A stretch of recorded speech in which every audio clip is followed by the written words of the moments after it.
All right, gentlemen, let's go ahead and get this party started today. And I muted you guys, but feel free to unmute yourselves.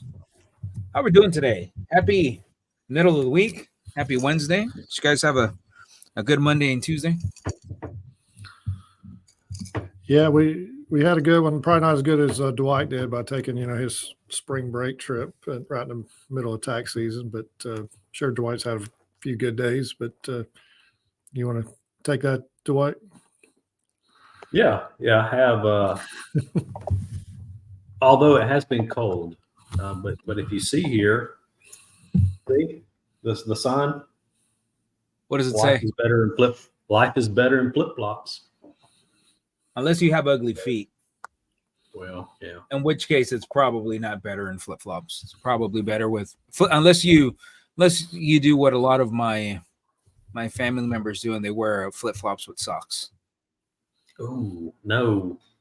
Hey I man, brought flip flops, but it's been so cold. Even today, walking on the beach, I had tennis shoes on. where are you? Why are they where are you called at? tennis shoes anyway? What are they? What? A lot of times people call running shoes tennis shoes. Is that just a white thing? I know. We call them tennis shoes. Yeah, we call everything tennis shoes. It's time to go play tennis. Yeah, I'm not built for tennis. I'm not built for fast movement of any kind. You should get into pickleball. You know, funny you say that, right? Because we have some clients that are getting into the pickleball business. I didn't even know what the hell that was. I was like, let me go Google this. What is like a? It's just like you're playing ball and eating pickles. I really didn't know what the hell it was, and it's like a mini tennis, right? It's like I get like if ping pong and tennis had a baby, that'd be pickleball. Well, and it combines wiffle ball with it a little bit because the ball's kind of like that too. So yeah, it's kind of combines a lot of childhood games together, I guess, for older people to get out there and play. Is there drinking involved? I'm sure there is.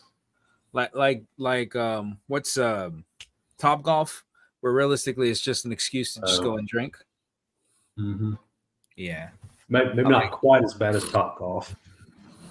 I don't know. I mean, the only thing I don't like about Top Golf is it's incredibly expensive. Like you can't go to Top Golf and not spend like $200. It's just like I've only been when other people are paying for it. Got it. I need better friends. That's what I need. Yeah. All right, William. When you come down, you're taking us to Top Golf.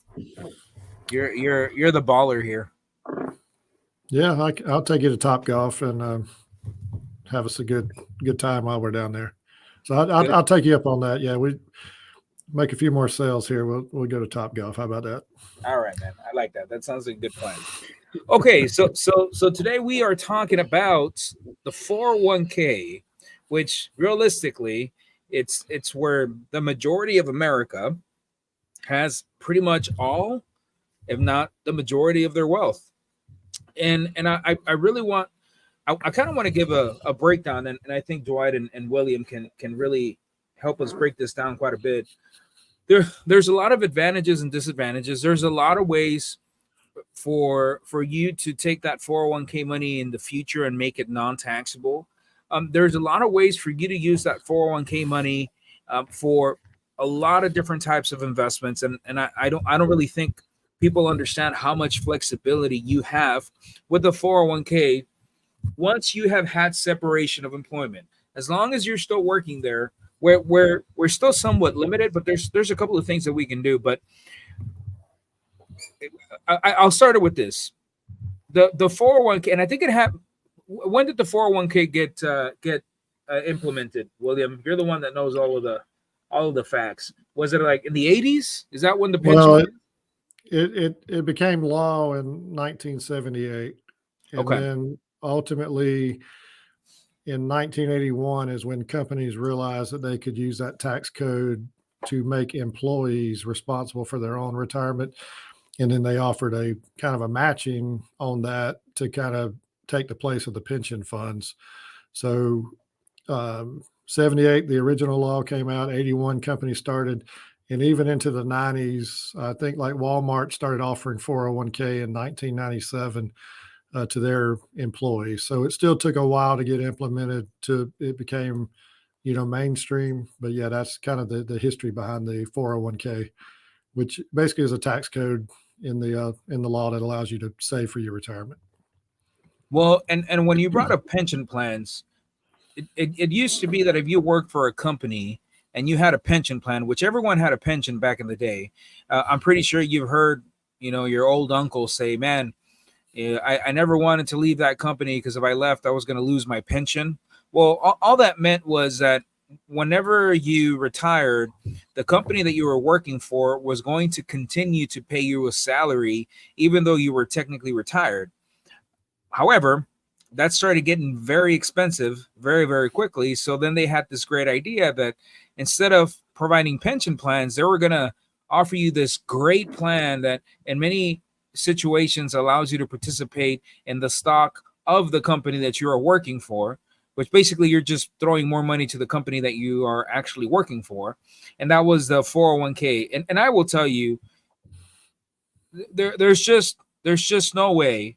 There's just no way that a 401k is better than a pension plan. And nowadays, really the only people that have pensions are mainly government employees. Like we look at teachers, we look at, border patrol agents, customs agents, anybody that works for the government, you still have a pension. But everybody else, I mean, all you have is a 401k, which in many scenarios, it's not even a good investment to begin with. Like the options that you have available inside of your 401k aren't even that good. But there is one there's one major advantage to a 401k that I see. And Dwight, I know what would be the only advantage that people have when it comes to a 401k in terms of contributions? Well, the real main benefit that I can think of would be the tax deferral piece of it. You're funding it with pre-tax money, and so therefore you're just deferring those taxes until you do retire and start taking the money out. Or, unfortunately, sometimes people take the money out early, prematurely, and get a penalty assessed for doing that. But the tax deferral is really the main thing. Is that what you were thinking? That was one of the things that I was thinking, but that wasn't the main one. The main one was the matching contribution, the free money. They actually okay. Yeah.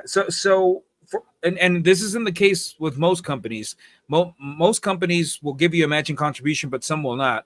But the matching contribution, all it is like you contribute XYZ amount up to a certain percentage. Generally, that percentage is 3%, and then your company matches the 3%. So that's free money. The way I explain that to clients is, that's like a 100% return on investment. Like if in a given year you put in $5,000 and your company puts in $5,000, regardless of how the 401k performs at that point, you still made a 100% return on investment. So that's definitely something that you want to take advantage of. The tax deferral, you want to elaborate a little bit more on that, Dwight? So how does the actual deferment of the tax, or how does a 401k contribution benefit you tax-wise today? Well, and that's a great advantage is when you are working for a company that does match. I recommend people at least contribute up to that match. Get that free money. Now, there are different vesting periods. You have to stay with the company long enough to get the money that the company's put in.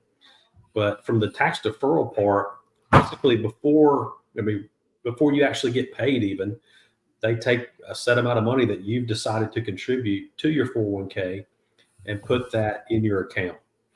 And then you're only taxed on the difference. So for example, if you're paid $1,000 and you decided that you're going to put $100 in the 401k, well, now the $100 goes over to your 401k, and then you're only taxed on the $900. So it does help you save money on taxes. And, eventually though, you will pay the money when you pull the money, or you will pay taxes when you start pulling the money out. But the beauty of it is that money is growing tax free, or, you're not paying on any taxes on it while that money's invested in earning money.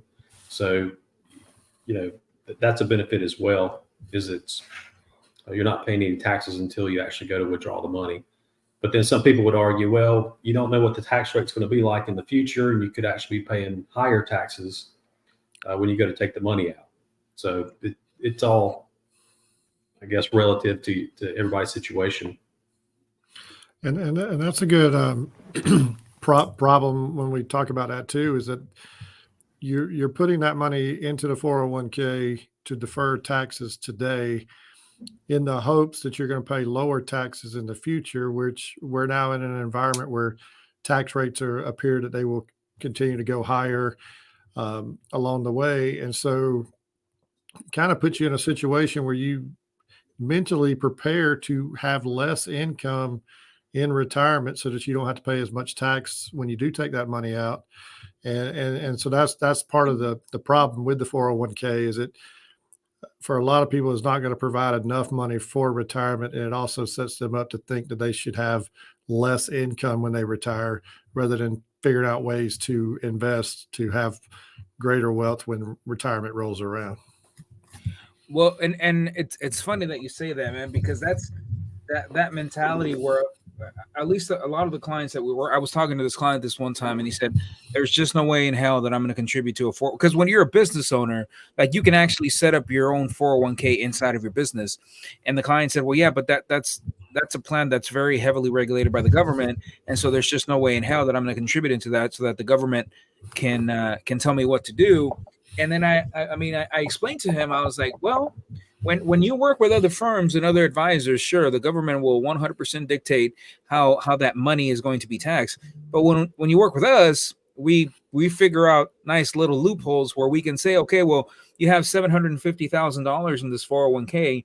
Now let me show you how we're going to take the $750,000 and go dump it into a Roth IRA, which is 100% not taxable. And now you have $750,000 sitting in a Roth IRA, and our taxation was pretty much non-existent.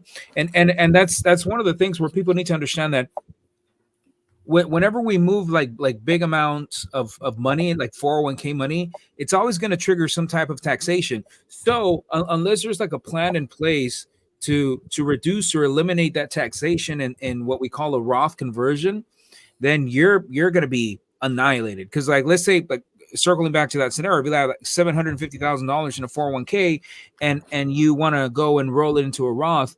In that year where you move it into a Roth, which a Roth IRA is basically a non-taxable retirement account, now you're going to show $750,000 of additional income for that tax year. So you have to have some strategies in place to be able to offset that. And most of the time, those strategies are going to involve some sort of a business loss, business expense, so some sort of a business investment where we're going to have some heavy losses in year one to help you offset the taxes of the 401k or of the Roth conversion. And then moving forward, then we can just use the money inside of the Roth.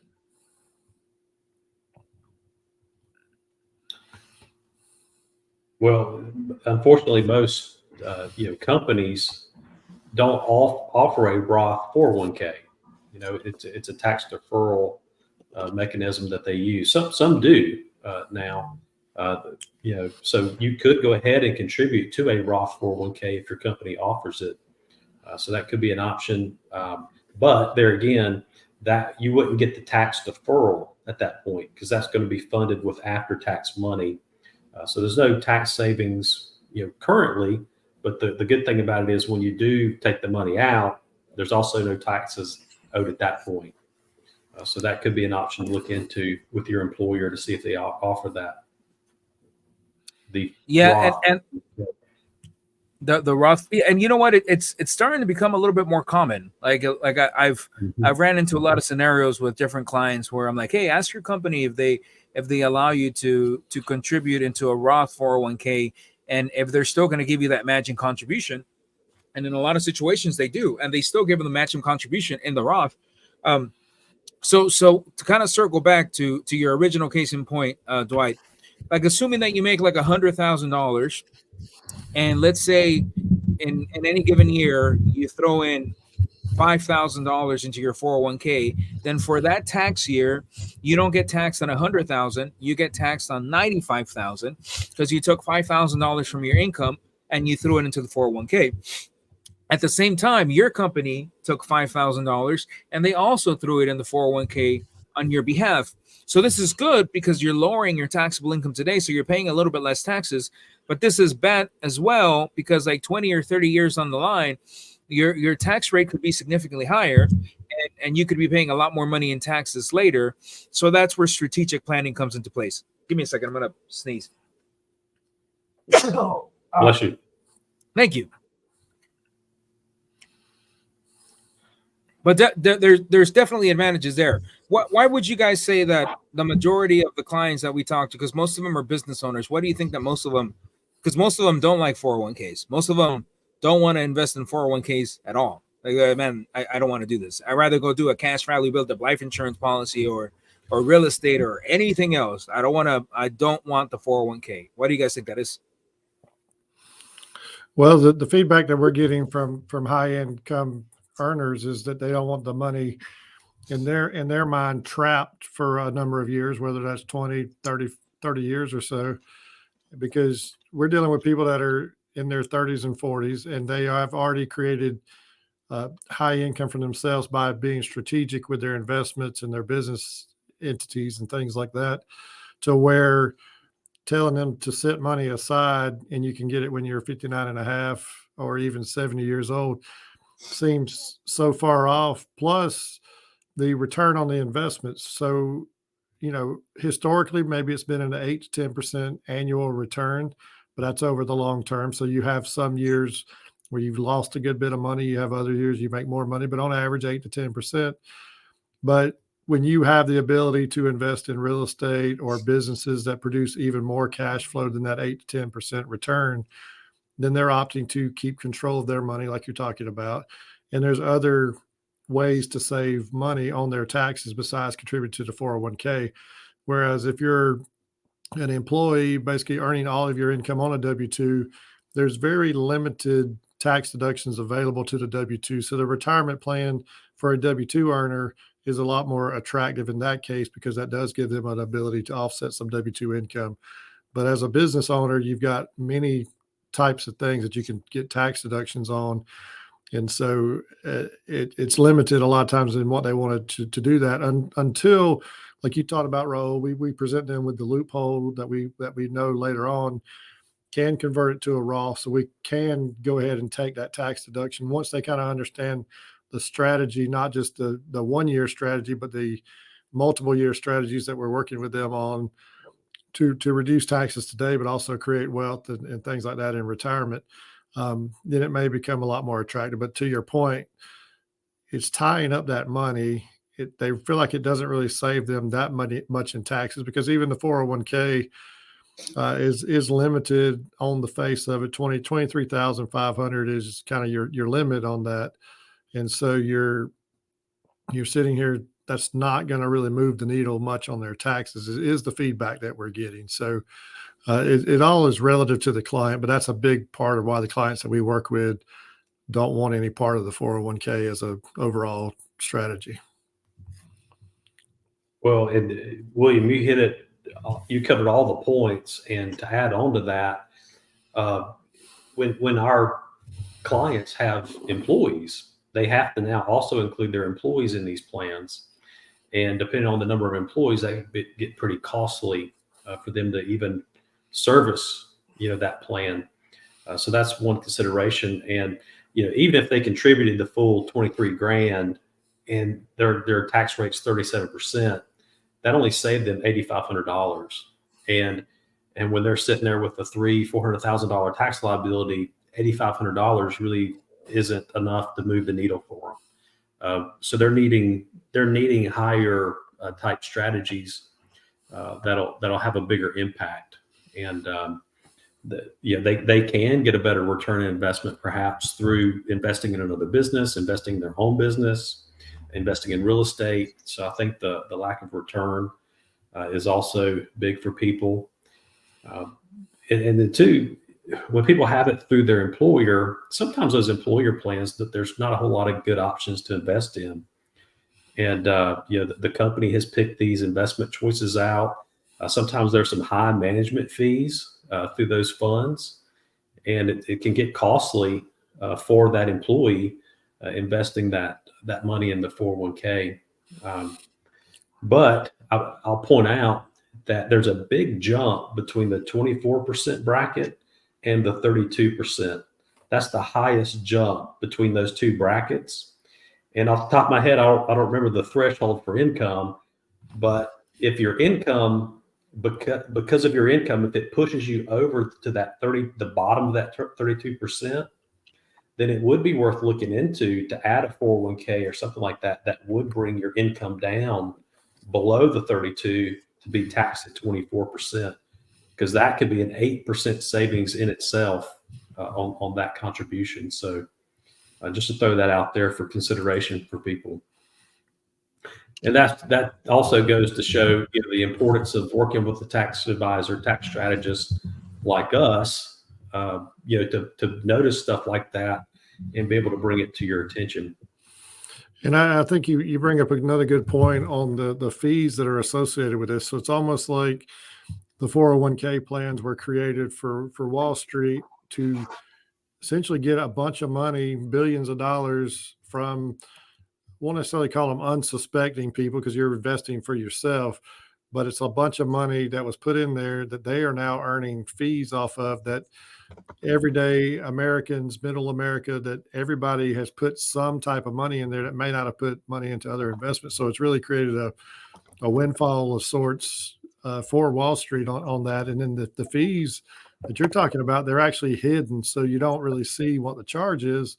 You just see that your return on investment, was, let's say 6 or 7%, but that return might have been 9 or 10%, and it just got taken away with some fees. So yeah, it's a big thing there. There's some cost there. So you're not getting the full return on your investment that you might if you had more control over what you were putting in there. But the thing, and I'm sure we'll talk about this as we go on, is that the 401k plan as a retirement tool is just now going to start being tested, meaning that people have been putting money into it for retirement. The baby boomers specifically, they started kind of putting money into a 401k.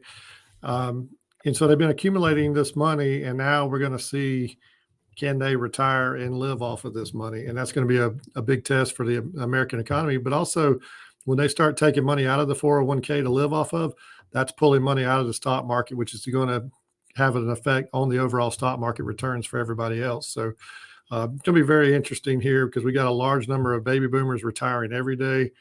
And now they're going to sit here and see, can they live off that 401k and Social Security? So I was go ahead, Dwight. I was just going to add this real quick, a stat. William was talking about the baby boomers. The average balance that people have in their 401k that are 65 and plus is only $232,000. So $232,000, if you would draw 5%, would you agree, Raul? About 5%? It's actually more. A year? It's actually more like 4%. 4. So 5's too high. Yeah. So if we do 4%, then that only gives them $9,300 a year to pull out and use for income, or use to travel with, whatever they want to do. Well, that and then also most people will never be very proactive with their, even at, I run into this scenario all the time. People leave their employer, and they take their pictures and their name badge, and they take their pens and their stapler, freaking leave all of their money behind. They just leave it there, like, oh, well, I mean, I guess it's fine here. Like, I'll go, but I'm going to leave this 401k money here with absolutely no clarity as far as what it's invested in, or what the long-term goal or the long-term objective of that money is. Which kind of leads me to this next point. A lot of people don't know that you can actually utilize 401k money to invest in real estate. Now, there's different rules and guidelines behind this.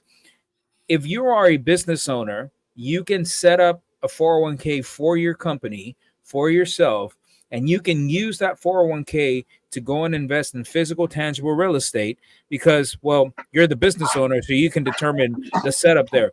But assuming that you're not a business owner, assuming that you work for a company, and let's say you accumulated $150,000, $175,000 inside of a 401k. Now you left. Now you're doing something else. Now you have $175,000 sitting in that 401k. You can actually use that money to go and buy real estate without taking a distribution and paying the taxes, or without paying any penalties. Basically, using the money inside the retirement account. And Dwight, since you have had a lot of experiences using this type of money, would you care to share how it is that you can do that? Well, I'll just say that you have to be very careful on doing it, because there's a lot of guidelines, and when you can and cannot use that money. And working with a company that we refer people to is a great way to do it, because they really look out for you to make sure that you're following the rules. But basically, to follow up on the point you made about people leaving their money behind, when you leave a company, that is your opportunity to roll that money into an account that now you can control.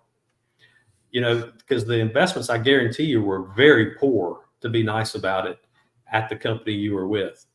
And so now you can at least roll that into an account that you can choose what it's invested in, that you can work with a financial advisor to make sure that money is doing the best it can.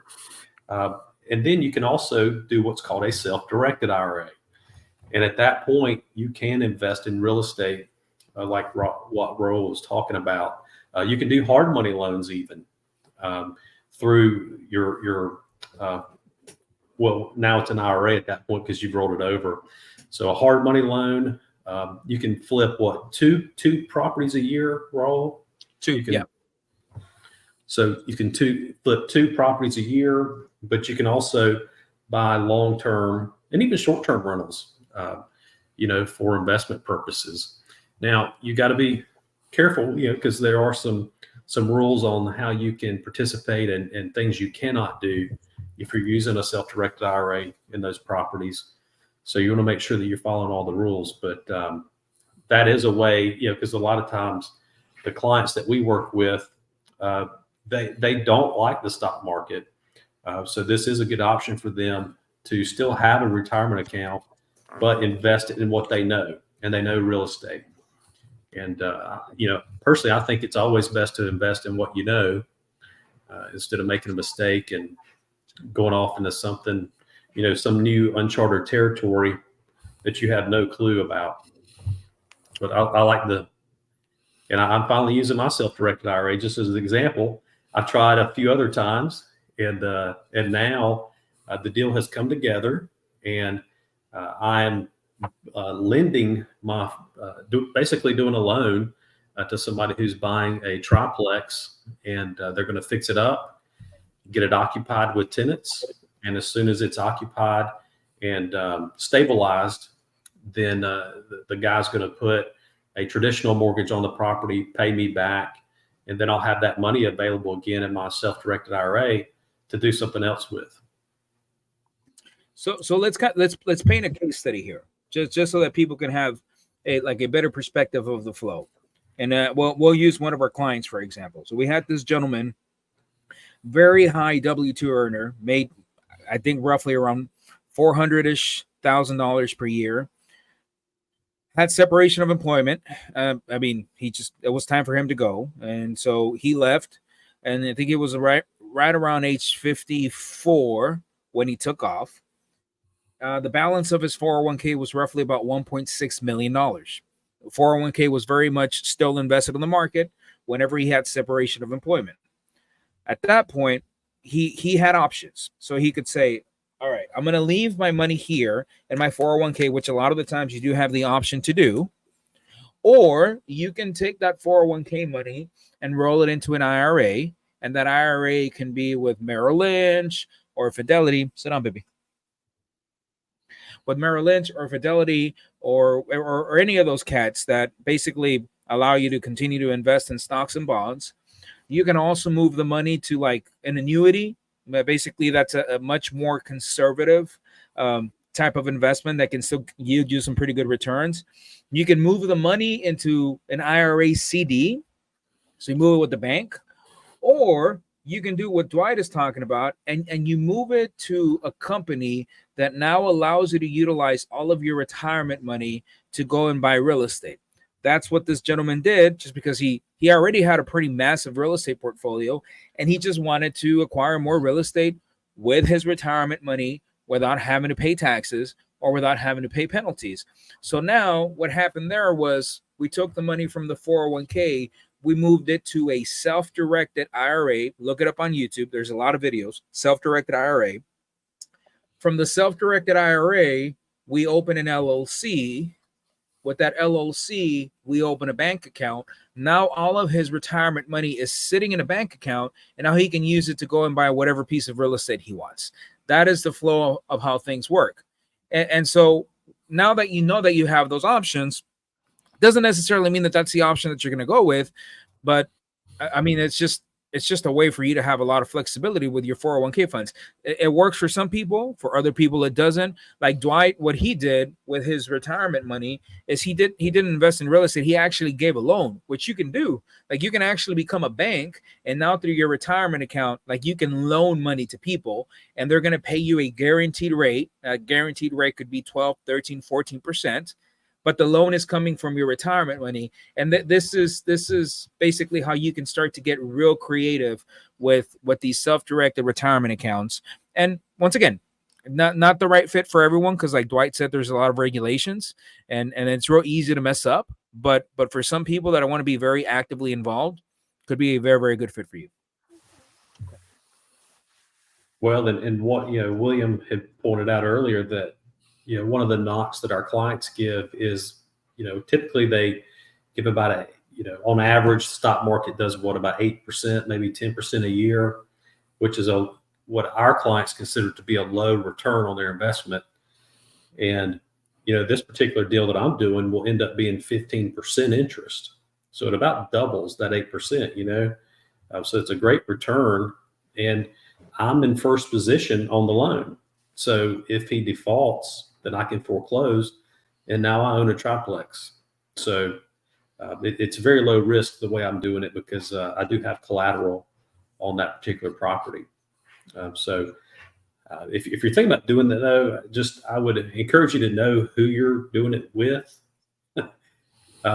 because there's a level of trust that you need to have. And, this particular gentleman that we've done deals with before, so I feel real confident helping him out on this. So I don't knock on wood for seeing any issues, but it's a great way to get some money. And that's within my Roth IRA. So that 15% return, I'm never going to pay taxes on it. So even better.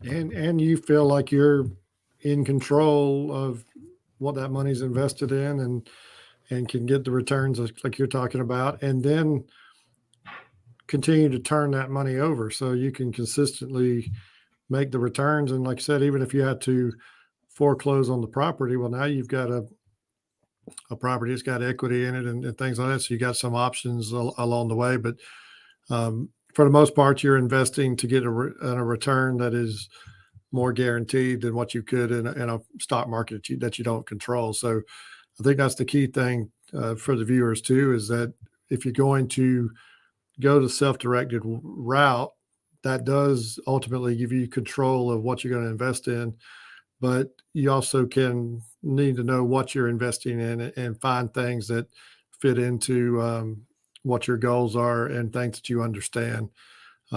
So real estate's one of the things that a lot of our clients understand, so it makes sense to use that money. And to your point, Raul, I mean, the guy was saving money all these years, and he puts it into real estate, and now can enjoy even a better retirement and doesn't have to stay at that dead-end job anymore. Well, and when you have a plan, and when you work with the right advisors too, that have a longer term plan as far as how we're going to make that 401k money not taxable, and how we're going to utilize that 401k money to invest in real estate, to give loans. If you want to invest in crypto, you can invest. There's a lot of things you can do. Then at that point, you have full flexibility to basically do whatever the hell you want. there's a lot of people in the financial space that really talk bad about the 401k, because most of the time what they're trying to do is they're trying to sell life insurance, right? Which, nothing against life insurance. We love cash value build up life insurance. We have clients that throw hundreds of $1,000s a year in cash value build up life insurance, and we'll have a podcast exclusively on that. But you can do a lot of damage with the 401k, because your 401k reduces your taxable income today.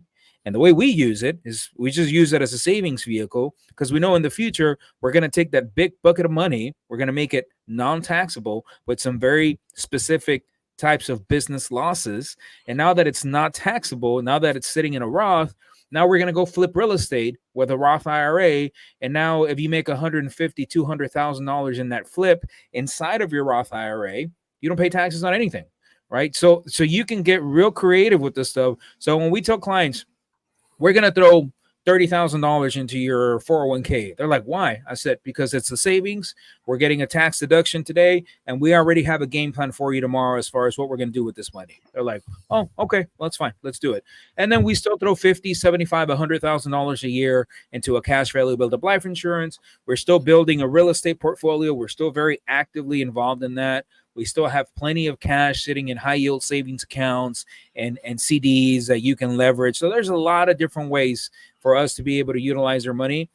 So in a nutshell, so much for the person that knows, there's a lot of flexibility in the 401k. For the person that doesn't know, you kind of just fall in the rat race where one day you're just going to pay a lot of money in taxes on that money.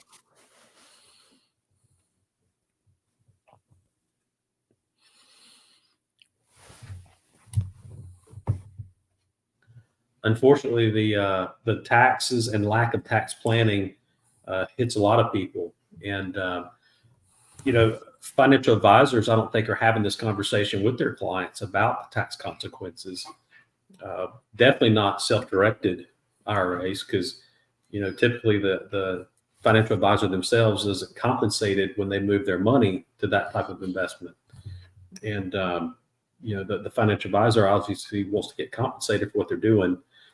So a lot of times they don't even know about that, or they don't tell the client about that. But I guarantee you, some of those financial advisors have self-directed IRAs where they're putting their money in real estate and doing some other things with it. Wouldn't you say, Raul? I would say so. And then also, William, didn't you say your dad said that he likes 401ks too? Does he have a 401k, or did he? No, he's still got a 401k, and so we got in. We get into discussions on it, because that 401k on paper, it says, this is how much money you have, but really that balance of the 401k, traditionally, if it's just sitting there, it's actually shared with the IRS. So, you may have a $500,000, $1 million in the 401k, but ultimately 30 to 40% of that really kind of belongs to your other partner, which is the IRS in this case.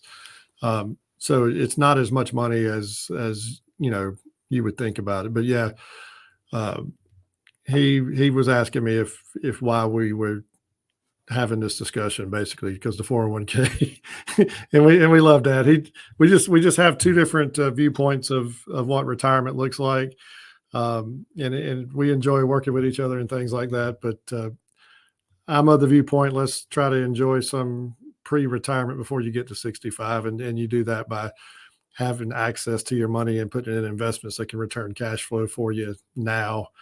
And we did talk about, we're probably going to have some additional profits this year. And that was one thing I did say, is that we're probably going to have to put some money into the plan, just because we're going to need, a few more tax deductions. But that's because of what we know is that down the road, 5 years, maybe we can then convert some of that money over to self-directed. So, and then we can have control of it and may not even pay any taxes on it. So if we can get a tax deduction going in and then don't pay taxes on the backside, then yeah, that's the way to go. But just traditionally putting it in there and then pulling it out and getting hit with taxes is not going to, it's not going to be pretty for a lot of people, because they're, you're used to a certain lifestyle. So, Dwight, you're talking about the 9,000 that they could pull out.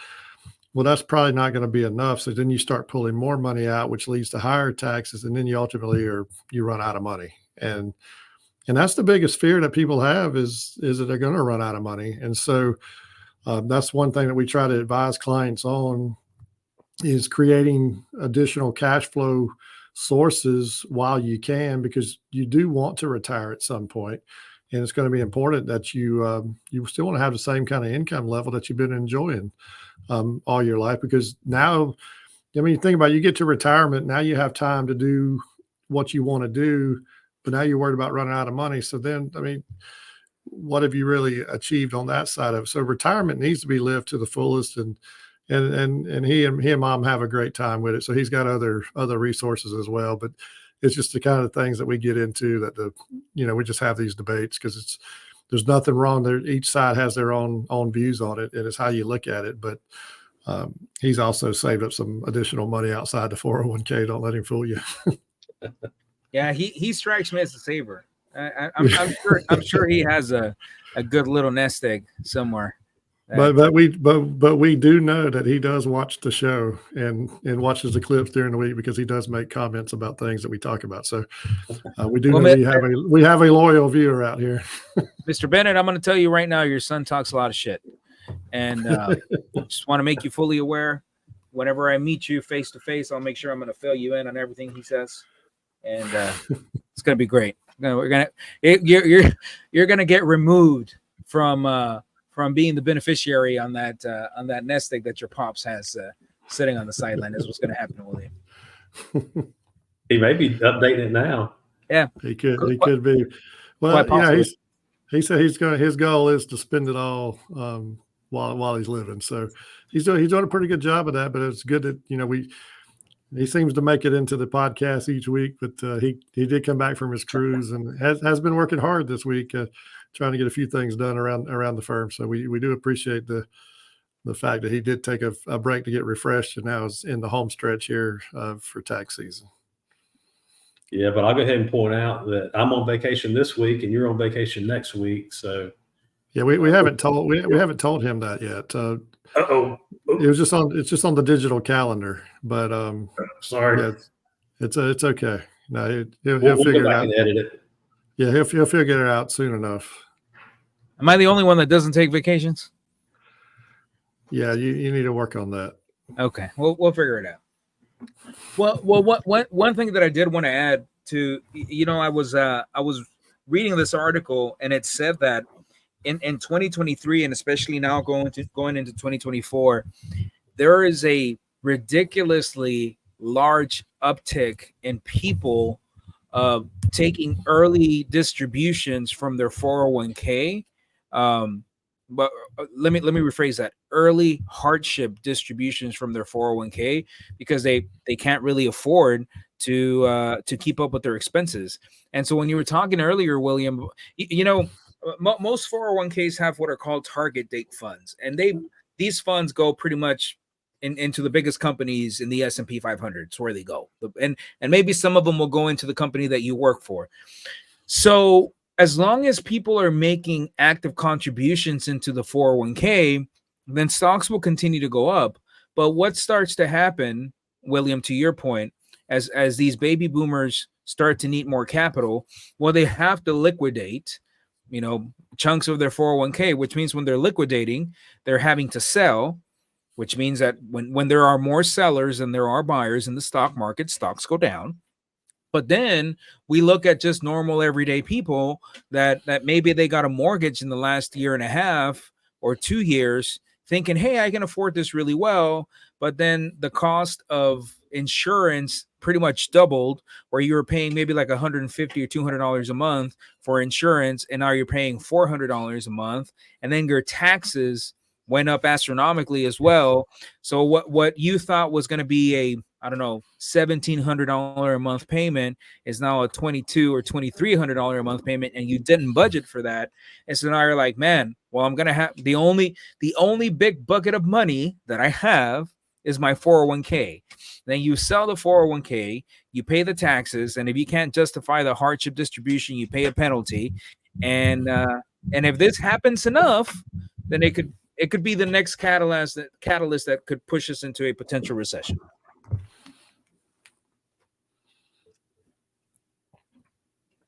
Well, that kind of reminds me of what they did coming out of COVID. If you remember, they allowed people to take distributions from their 401k, their retirement plans, uh, and then spread those tax consequences over 3 years. And, that should be the last money that you tap into. You get a 10% penalty for taking it out early plus the taxes. So even if you're paying 10% tax, by the time you pay the 10% penalty, you're paying 20%. I mean, 20% went to taxes. So is it really worth it, to take it out? And I know that, the economy that we're living in now, and it is hard for people with the price of things now, but I encourage you that should be the last resort to take money out. And then too, I see that the tax office where people come in, where, they left the job and just didn't roll that money over. And they went ahead, the company itself distributed that money to them, and it's $5,000-$6,000, but that's still money now that they have to pay taxes on, where they could have just rolled it over, but they have nothing to show for that $5,000 or $6,000. It's gone. They didn't invest it. It's wasted. So people just aren't smart sometimes with the money that they have, and they don't think through the tax component, like William was talking about, your partner, the IRS, that nobody thinks about. And you're sitting on $1 million in your 401k or your retirement plan. Well, you think that's a lot of money, but a third of that's going to go to taxes. So you really only have about 700 grand sitting there. So you have to do a lot more than you think you're going to need. I know one of the advisors that I work with, she also does taxes, and she brought to me this, we'll call it a case study, but it was just a very, very not well thought out decision where this gentleman he had a 3% mortgage rate, 3%. This was when inflation was 9%, and he had a 3% mortgage rate, and he closed out his 401k, which was excess of $100,000. I think it was like $130,000. And they usually make you withhold 20% for taxes. So he got, I don't know, maybe like 105, very close to 100.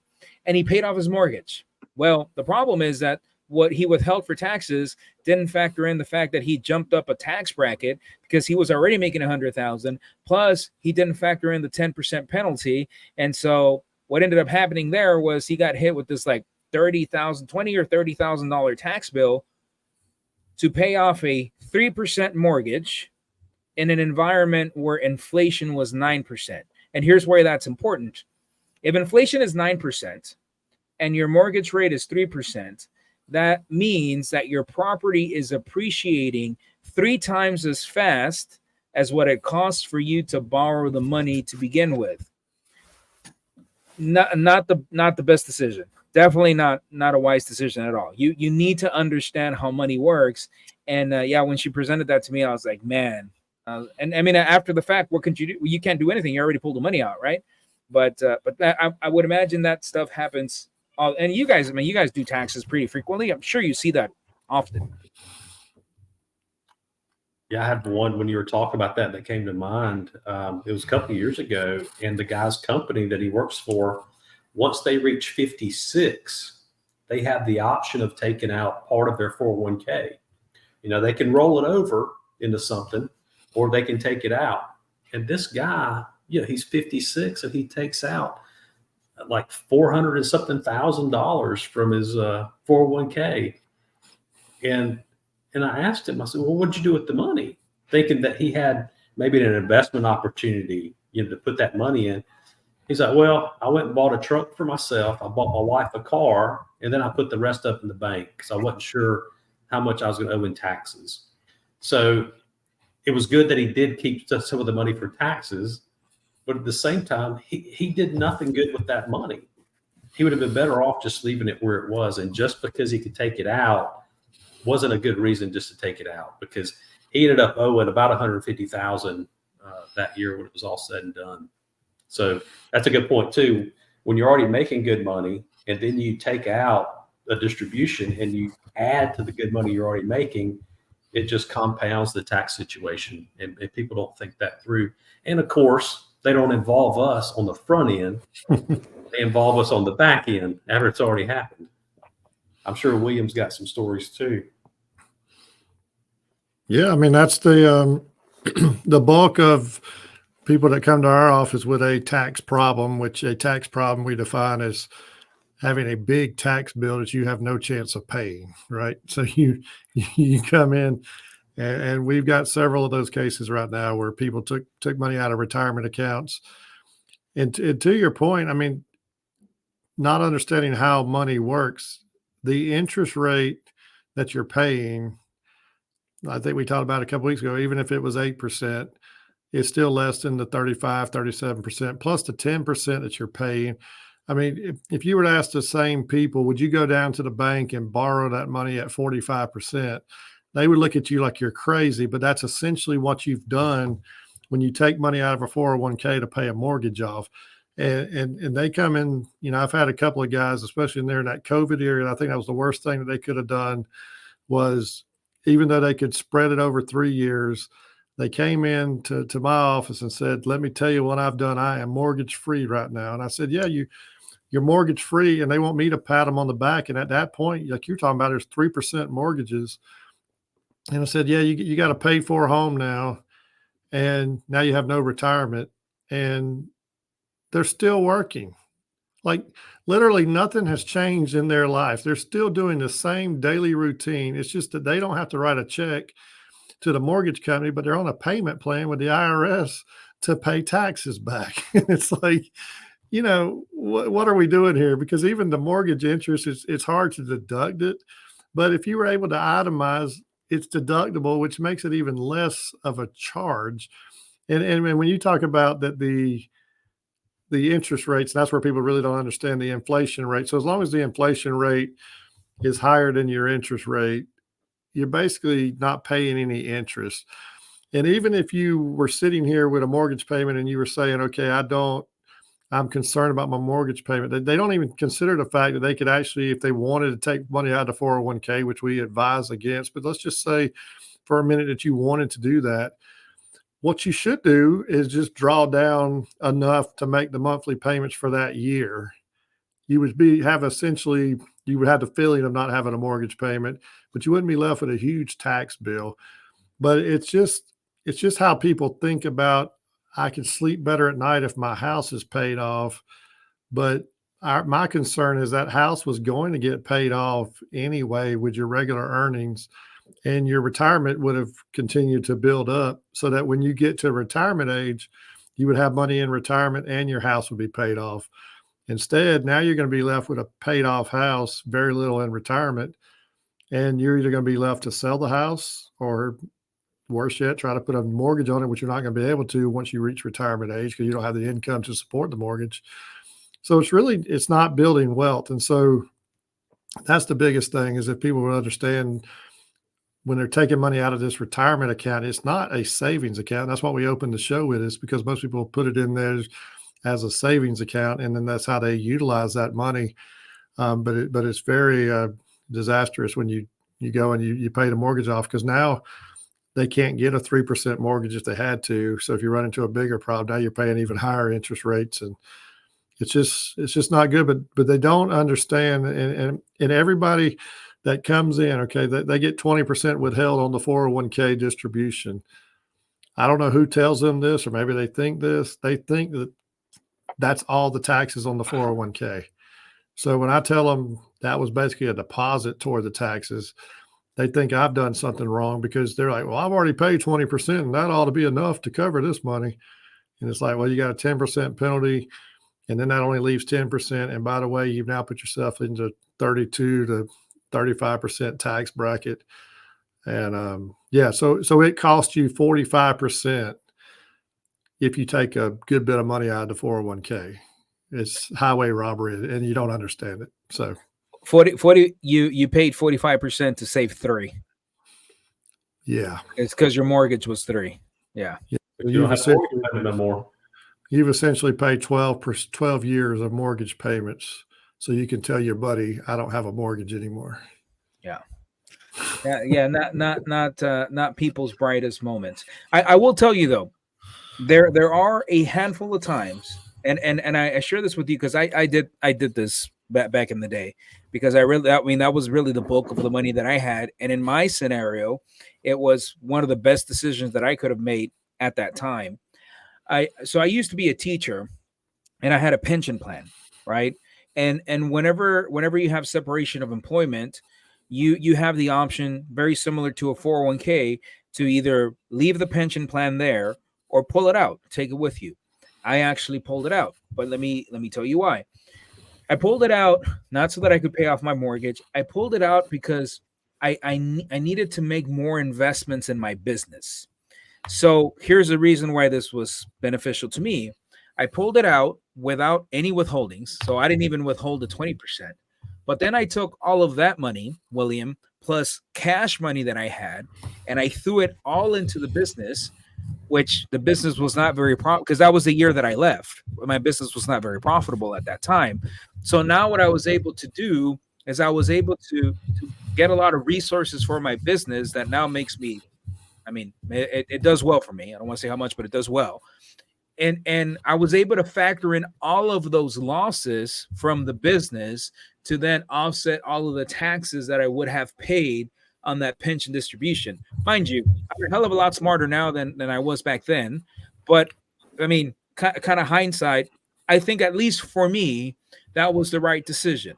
And there are certain scenarios where I feel like as long as it's well thought out, and it wasn't even a lot of money, man, because I was only a teacher for like 7 years. So it was only like 30 grand. It wasn't a lot, but that really helped me get my business moving in the right direction.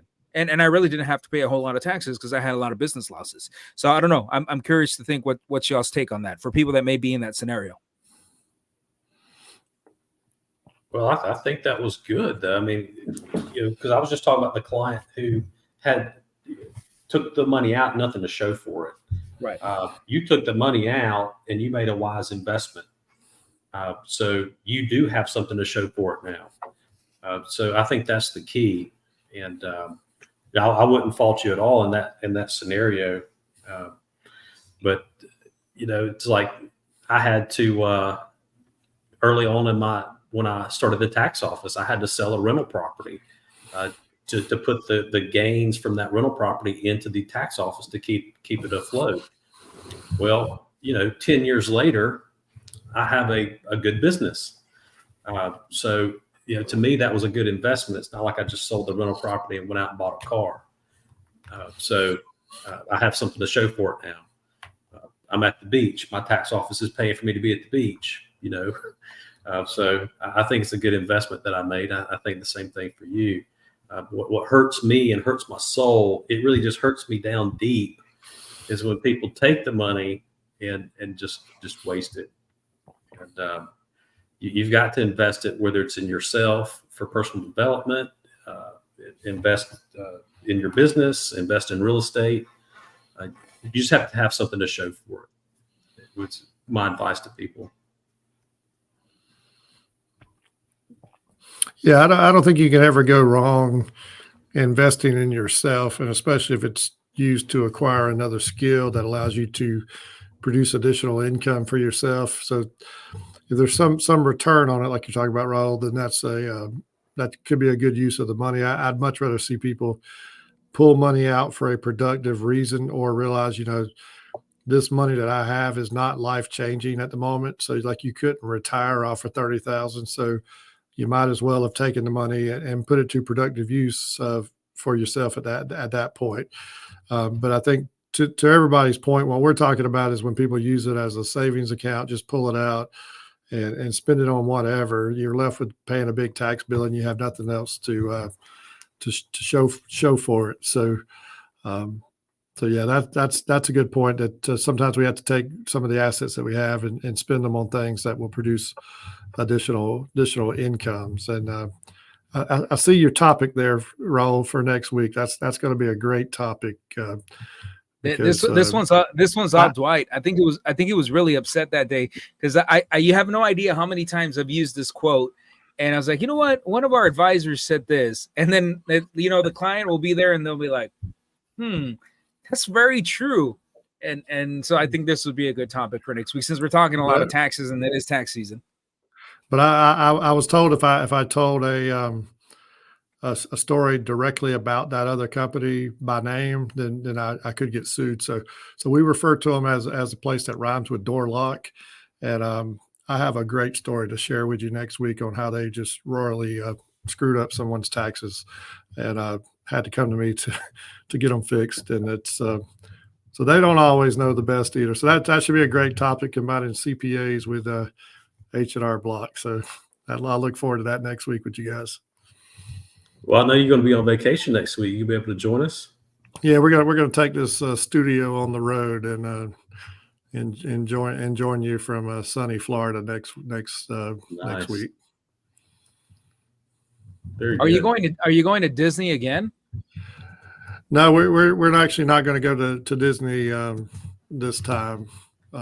We just went a couple of weeks ago. We're going to take a week or two off from Disney, but we're going to plan on going down to Panama City for the week, and really, because that's like the spring break headquarters that people go to. But I think by us going in April, we're going to miss some of the rowdy March crowd. So kind of looking forward to that next week. But yeah, we'll be back at Disney sometime, and I'll give you some Disney tips too for anybody that listens here to know how to do it right.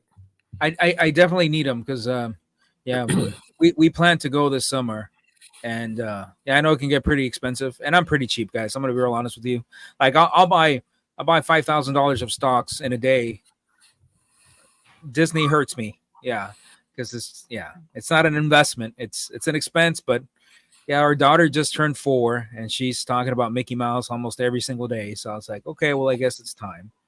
So well, even as many times as we've been, we still discovered new things there. So I don't know if they put out new stuff or what, but it's a magical place. It's just, I don't know, just hard to describe it. When you get there, you just get in the spirit with it for sure.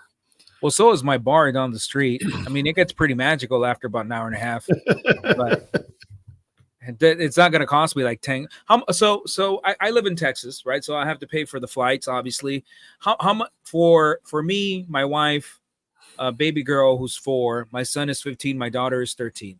How much do you think we'll spend? Like 15 grand?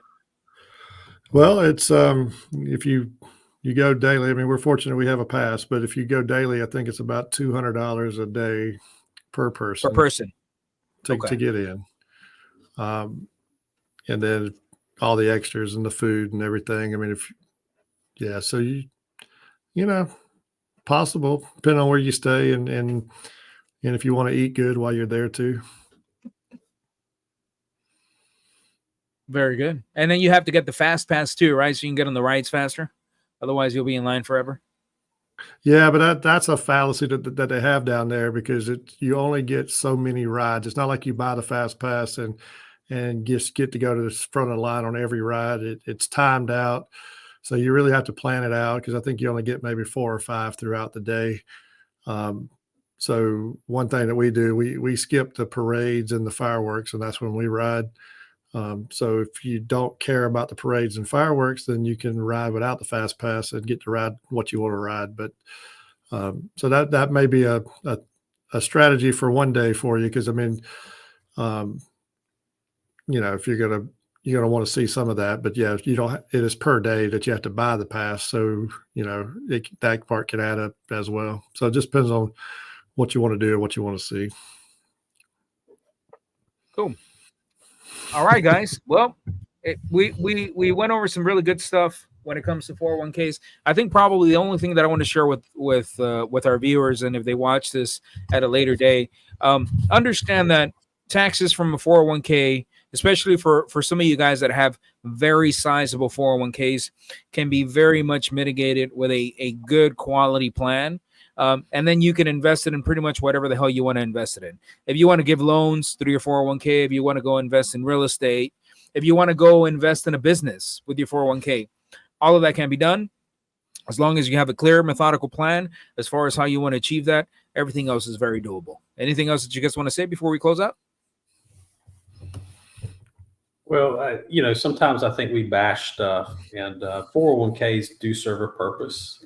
So you just got to make sure that it's the right purpose for you. It can be a great tax savings tool, deferring that income. But I recommend if your company does a match, at least contribute up to the match and get that free money and try to make it through the vesting period. Some companies vary 3 to 5 years, somewhere in there, where you get 100% of the money if you leave. So try to stick it out and make it through that. But I do like the self-directed avenue as well, and that's definitely something to look into. But whatever you do, if you do leave the company, don't leave the money there. Roll it over into something else that you have control over, and that you can work with a financial advisor in and actually pick what it's invested in. That'll perform a whole lot better, most likely, than that company 401k. And if you're a business owner, we didn't even touch on defined benefit plans and some really more powerful, robust retirement saving plans. There's a lot more out there for you guys if you're wanting to stick a lot of money into some tax deferred investments. And then we have several options to, when you convert those over to Roth, to help offset the taxes. So you want to make sure that you're working with somebody that can help you mitigate the taxes at the end of the day. So thanks for everybody that joined, and looking forward to next week. If you have any questions in the meantime, feel free to reach out to us. Yeah, send us an email, guys. If there's anything that you want us to cover, shoot me an email, and we'll make sure that we include it on here. All right, we'll talk about the door lock next week, William. It'll be fun. All right, looking forward to it. Bye, guys.